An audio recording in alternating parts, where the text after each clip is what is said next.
trending burning question powered by O General, American Tourister and Reva University. Hello and welcome. You're watching the trending burning question with me, Shavan Sen. Before we start the debate, we're getting in some more breaking news with regards to what's really happening in Karnataka, where the Election Commission has now sought a response from the Congress president over the sovereignty remark controversy. This after the BJP had approached the Election Commission demanding action. Sovereignty remark has become the hottest issue in the poll-bound Karnataka, with BJP as well as the Congress hitting out at each other. Now, what's important to point out here is that as the election campaigning almost comes to an end, we're essentially seeing two very important matters now sticking on to the Congress party. One was the major sovereignty row, where the Election Commission has now written to the Congress party for a clarification. And let's not forget, the other big fiasco by the Congress party was with regards to the Bajrang Dal. Remember, all of this, whether it's going to have some sort of an impact on the ground or not, that's what we're going to debate on the trending burning question. With just 2 days to go for Karnataka to vote, after the Bajrang Dal controversy, sovereignty comment has hit the Vadra Congress. Congress in its tweet has quoted Sonia Gandhi and talked about sovereignty of Karnataka. This attracted sharp criticism from Prime Minister Narendra Modi. अब कांग्रेस के शाही परिवार ने कल कर्नाटका में आकर के बोला है कि कर्नाटका की सॉवरेनिटी की रक्षा करना चाहते हैं। क्या आपको पता है कि इसका अर्थ क्या होता है? इतने सालों से पार्लियामेंट में बैठे हैं, भारत के संविधान का शपथ लिया है और ये बात बोलते हैं टुकड़े टुकड़े गैंग की बीमारी कांग्रेस में इतनी ऊपर तक पहुंच जाएगी, मैंने कभी सोचा तक नहीं था। The BJP moved EC against Sonia's sovereignty remark and alleged divisive politics by the grand old party. Mrs. Gandhi has given a statement where she has said that they will fight for the sovereignty of Karnataka. That means either they do not have any information and knowledge about the Constitution of India, or they are playing for only to appease the particular section of the society. Congress is now attempting a U-turn. Congress President, Mrs. Sonia Gandhi ji, in Hubli, where we are standing now, she has never spoken anything about like that. It's a YouTube and Facebook and Twitter. The video is available. Prime Minister is lying, and as a member of Parliament, I will move a privilege motion against Prime Minister on this lie. Will the sovereignty comment impact Congress? That's the burning question. Ladies and gentlemen, that's the curious case of the Congress party. First, it was with regards to the Bajrang Dal controversy. In fact, if you see the manifesto of the Congress party in English language, they make no mention of the word ban. But the same very manifesto in Kannada makes a mention of the word ban. Now comes this sovereign controversy. While on the one hand, the Congress party says Sonia Gandhi never made a mention of it, but that tweet still exists. So what's really happening? Question here that I'm asking you, Shyam Prasad Meka of the Congress party. Dr. Syed Zafar Islam would also be joining us from the BJP, and Mr. M. Arivalakun, who's the JDS spokesperson. Mr. Meka, let me just take this question to you. Time and again, you say that the JDS is actually X1's B team.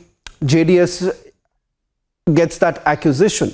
But tonight it appears that you are the B team of the Bharatiya Janata Party. Let's make no surprise of that. There's no surprise to it, simply because it's almost like handing out the entire election to the Bharatiya Janata Party. First, it was the Bajrang Dal issue, where almost all your leaders spoke in multiple languages.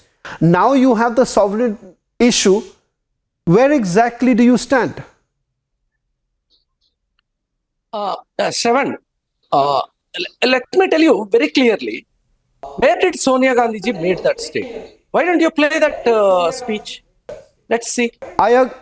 She Mr. never said that. Mecca, sorry to interrupt you. I agree. Mr. Mecca, if that's the case, please tell me, then there is someone within your team. Okay, for a moment, let's accept the fact that at least as far her speech is concerned, she may not have used the word sovereign. But why exactly would then the Congress party tweet that out? In fact, that tweet still exists. Okay, we will come back to that tweet thing. Who did that? Is it some clerical error or somebody foolishly just went ahead? We will come to that. There's no question of just leaving it. The word sovereign. Like would you say that's a clerical? That's a clerical mistake. No, I don't know whether the tweet is actually genuine or not. We don't know. So coming to the actual issue. No, of course. BJP, that is the Godse Janata Party, has run out of the issues and is talking about communal issues. Mr. Mecca, I will ask this question of Mr. Islam as far as 40% Sankara is concerned. But please tell me. No. Please tell me, Mr. Mecca. See, I know both the political parties here, the BJP as well as the Congress party, they would like to stick to their rule book. Their entire playbook is this. The Congress says, I will only speak on 40% Sankara. And the BJP says, I will only try and expose the Congress party as far as the anti-Hindu mindset is concerned. But I'm asking a very straightforward question, Mr. Mecca, that if you believe that Sonia Gandhi did not make that statement, then what stops you from putting out a clarification, number one? Number two, that tweet, now you are coming up to a position where you are saying that, look here, the tweet never exists. And that's a lie. Seven. Let me answer you. The 3 points. One, first, your question, you intelligently packaged it saying Congress is anti-Hindu, which is a lie, which is a mispropaganda. Number two, the speech never contained the Bharatiya Janata Party so-called sovereignty issue. Number three, the tweet still exists. Okay, I said we will look at it and we will come back to you on that. And Congress party will react to it. But Congress party is not a party who talks about such nonsensical issues. It takes more than 48 hours. Our rule book is the Constitution of India. Mr. Mecca, what's this? Why will Congress party go against the Constitution of India? It takes 48 hours. And please remember, do you realize when a national party like yours, for whatever reason, you may call it a clerical error or not, but the reality is this. What message are you sending out when you say sovereign Congress is the number one party? Mr. Mecca, I'll give you the time. Let me bring in the Bharatiya Janata Party spokesperson. Let me bring in Bharatiya Janata Party spokesperson. Mr. Zafar Islam, I've been asking this question when I was in Karnataka also to the Bharatiya Janata Party. Are you only now playing this entire election on your monopoly? Because at the end of the day, what has essentially happened in the last leg of your campaigning, you did not speak about development. All that you spoke about was the Bajrang Dal issue, whether at all the Congress is anti-Hindu or not. But you never spoke about the fact that your government, the Bommai government, faces serious allegations. The Congress calls it not a double engine sarkar, but a trouble engine sarkar. Well, if last few months, if you just do a back testing, you will realize that we have only spoken about our achievement, what the development has taken place. The Karnataka is number one in terms of attracting the FDI, is an economic superpower within the country, and have the intention to become $1 trillion economy. It is 20% of growth of India will come from the state of Karnataka. They are the best performing state. There are many things we have spoken in terms of the infrastructure which has been developed. But after the manifesto, when they have mentioned about Bajrang Dal and Bajrangbali, then it is us or it is them. They have mentioned it. There are certain things which they are hurting the sentiments of a particular community. then But they say, definitely but they say, it. Mr. It is Zafar, for them Mr. to Zafar decide whether Islam, they want to hurt the sentiments or they do not on want both to hurt the the counts, sentiments. on both the counts, Dr. Zafar Islam, the Congress party says that you are deliberately twisting the reality. They say that they never said we want to ban Bajrang Dal. They now say that we never said we want a sovereign Karnataka. This is perhaps a job of your IT cell. They want to perhaps twist this entire thing. That's what the Congress party is now telling you. See, if they tweet and they mention about sovereignty, is it our mistake? It is for them to realize they are all member of parliament. They take oath before becoming the member of that particular house. And who they do allegiance to? The Constitution of India. And still they are making this kind of a statement. So it is for them to realize their own mistake instead of blaming us. They have mentioned in their manifesto the bad Bajrang Bali. And why will we twist? Let the people of Karnataka decide. But it is for us to highlight Mr. Mecca, things which they Mr. Mecca, before I bring you to respond, want to disintegrate the state. It's a fair enough. It's a fair enough point. Why do you want? And that is what their intention is. Mr. Mecca, you will perhaps have to really respond to that. You constantly can't keep blaming the Bharatiya Janata Party, even if this was a blunder. And as I've been saying, you've made multiple Himalayan blunders in this election campaigning. You may want to corner the BJP as far as allegations of corruption is concerned. You're well within your rights to do that. But actually to make such colossal mistake, which is going to cost you dearly in these elections, that perhaps you can't really blame the Bharatiya Janata Party. They are not responsible for your tweets. They are not responsible for the blunder that you make when you equate the Bajrang Dal with a terrorist organization called the Popular Front of India, which has been banned, and that ban has been upheld by a tribunal. When you actually equate both, you may raise questions about Bajrang Dal, fair enough, you are free to do so. But the fact of the matter is that you're equating it with a terrorist organization. Mr. Arivaganan, let me bring you in as far as the JDS is concerned. The JDS's position on almost all matters concerning right now in Karnataka seems to be quite ambiguous. In fact, when I spoke to your leader, Mr. Kumaraswamy, he says no one has the moral right to talk about corruption. But we don't see you really reacting on an issue like this, the sovereign Karnataka issue, which perhaps every Kannadiga is going to be upset about. No, actually, you will be knowing that just hardly 36 hours left out for election. We are busy with that. And more concern here, the two national parties are almost all done. Now the people have decided to throw them out. And moreover, towards the Twitter which is made by Sonia Gandhi, I didn't go through it. Even I don't know what it is also. Why? Because we were busy in the election duty. And one thing is very clear, the BJP has used its last weapon, Modi ji, for campaign. It is over. Modi ji has campaigned as it is Lok Sabha election. I don't know what they are going to do for Lok Sabha election. Why? Because they have 26 MPs from elected from Karnataka last time. Hope so. This year it is not going to happen. And now it is very clear, this Congress and BJP are the same faces of one coin. Same face, dual faces. One towards both the parties are communal parties. One is towards Hindus, other one is towards minority.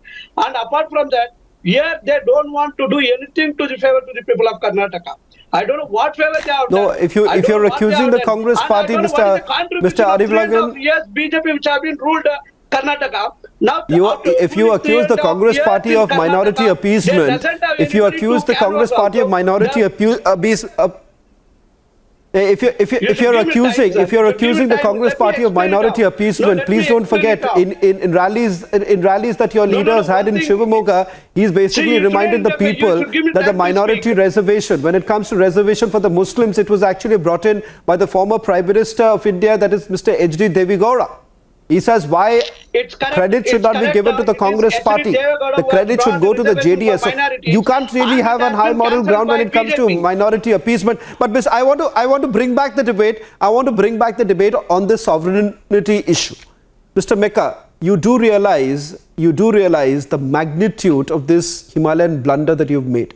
You may want to keep blaming the Bharatiya Janata Party, but if you give a full toss ball to Dr. Zafar Islam, he is going to straight hit that out of the park, and that's exactly what is happening. One after the other full toss ball are you giving to the Bharatiya Janata Party? As I'm again asking you, is there a tacit understanding with the BJP that okay, we don't mind losing the election? Shravan, first of all, these are all assumptions, right? You reduce the election of such an important state to a full toss ball and all that. It's not a full toss ball, or BJP is not hitting it for a 6. It's a Yorker. Okay? BJP is spreading lies and resorting to deceit because they are staring at the defeat. They know it. All they are talking in the Karnataka election campaign is Bajrangbali, this cooked up lie that is about sovereignty. And these are the issues that they are talking about. They're not talking about the employment. They're not talking about the failed promises of both their central and state governments. They're not talking about 40% Dr. Zafar Islam. They talk about double engine sarkar. Double engine sarkar is, people know it. It is jhoot bolo, loot maro. These are the things that is signified by the double engine sarkar. Dr. Zafar Islam, was this respond to that, please? loot maro? 40% le lo, jhoot bolo. Dr. Zafar Islam, Dr. Zafar Islam, since we are almost coming to an end of this program, people are clear about this. Yeah. Mr. Mecca has pointed out, Dr. Zafar Islam, was this a Yorker from the Congress party? Because it seems that the Bharatiya Janata Party gets a little bit at unease whenever you're being cornered as far as allegations of corruption are concerned. There is still no direct answer as to why your government never acted on that letter that was written by the Contractors Association. There is still no word from your government as far as the allegations that have been leveled by Rupsha. There are still no response coming in as far as what will you essentially do when the Lokayukt actually catches one of your legislators red-handed. Let me respond to that. First of all, just ask Congress party. They need to really introspect about the Congress party's history and what they have done in the past, and what wherever they are in power, what they have been doing now. It is their government, it is their Prime Minister from the party. Mr. Rajiv Gandhi has very candidly said that his government, whenever they spend 100 rupees or 1 rupee, 85 paisa has been looted by the congressmen, and only 50 paisa reaches to the common man on the street. So a party which has such a poor track record, party who is known as a party of fraud and fraudsters, scam and scamsters, 85% goes to them and 15% goes to the public, and these people are making this kind of allegation does not hold true. People of Karnataka knows the kind of development has taken place under our government, during our government, under the leadership of Mr. Bommai and earlier Mr. Yedurappa ji. We have done exceedingly well in every front, and people understand that the welfare scheme which has been introduced by the central government, which was not implemented by earlier government, like for instance PM Awas Yojana. See the number of beneficiaries and see the number of beneficiaries during their tenure. Okay. Just a simple question. There are many such schemes. You know, as far as on national, as far as on certain indices are concerned, they didn't follow the guidelines of the central government, and they didn't. And the beneficiary would have been the common man. They denied those benefits to those common men. Okay, let me just get a quick word from also Mr. Arivalan. Mr. Arivalan, let's be very clear. As far as certain indices are concerned, for example, unemployment, inflation or in terms of attracting investment, Karnataka is undoubtedly doing much better than the national average. This is not what I am saying or what the BJP has to claim. This is what the data has to point. So, Mr. Ariful, how does this really help you? Because there is no clarity really coming in from your side. Because while on the one hand, you're basically blaming both the parties, I won't be surprised on the 13th when you're basically negotiating with either Dr. Zafar Islam's party or Mr. Mecca's party. One thing, sir, let me tell you, definitely this 13th will be a very bad day for both national parties. And almost all what we are getting pre-polling, whatever the result, what we are getting is all totally going to be false. Definitely, at least we'll have simple majority. JDS will have simple majority. Why? Because it is a hard work of our former CM of Karnataka, Kumar, and he went to almost all to the villages. He has covered all down-to-earth people to the almost all the peoples in Karnataka. And apart from that, now BJP just does a quick not response. have anything to score to get I'm to really win. running short of time, Mr. They're hiding in the face of Modi. They're hiding in the face of Modi. Let's see what 13 has in store. Let's see what happens on the 13th. Let's see what happens on the 13th, because I keep telling our JDS friends that please be careful of what you say right now, because on the 13th you'll be held accountable for it. Dr. Zafar Islam, I know you want to make a quick comment, but I'm really running short of time. So both Zafar Islam as well as Mr. Mecca, quick 20 seconds to each. Dr. Zafar Islam, quickly. Yeah. So I'm just suggesting our friend from JDS, please do not make this kind of stall claims, because on 13th you will run away from the television, because it will be super embarrassment for you. This time your number will drop like a hot potato. Okay, Mr. Mecca, Mr. Mecca, okay, gentlemen, it's in all likelihood this would be one of the most watched elections this year, one of the biggest of 2023. Mr. Mecca, one final question. Now the campaigning is coming to an end. I hope the Congress party realizes that yes, while some of your campaigning did actually find resonance on the ground, be it the 40% Sarkara or the Pay CM campaign that was started, but do realize the mistakes that you are making right at the fag end, the last leg of the campaigning. Those are not mistakes. Those are the desperate attempts of clutching at the straws by BJP, and people have seen Dal is not a mistake. Time and again. Bajrang Dal is not a mistake, Mr. Mecca. Once again, sovereignty is not a mistake. Sovereignty is not a mistake. What is a mistake? Come on, Mr. Mecca. I think so. It would be gracious on your part. It would be gracious on your part, Mr. Mecca, to realize the mistakes that you've made. You cannot perhaps say that sovereign Karnataka is not a mistake. You cannot perhaps say that equating the Bajrang Dal with the Popular Front of India is not a mistake. It is certainly a mistake. But thank you very much, gentlemen, for joining us on the Trending Burning Question, assuring that this is going to be one of the most keenly watched election, and the results of it is going to have an impact, at least as far as national politics is concerned.